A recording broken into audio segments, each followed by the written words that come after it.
You ask Tiger to solve. This deals with linear equations with one unknown.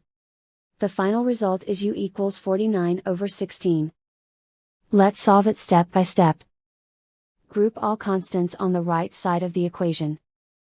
Subtract 49 from both sides. Group like terms. Simplify the arithmetic.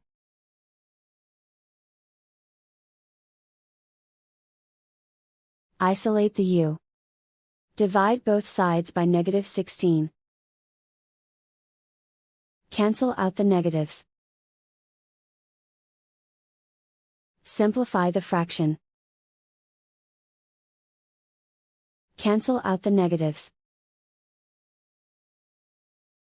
And so the final result is u equals 49/16.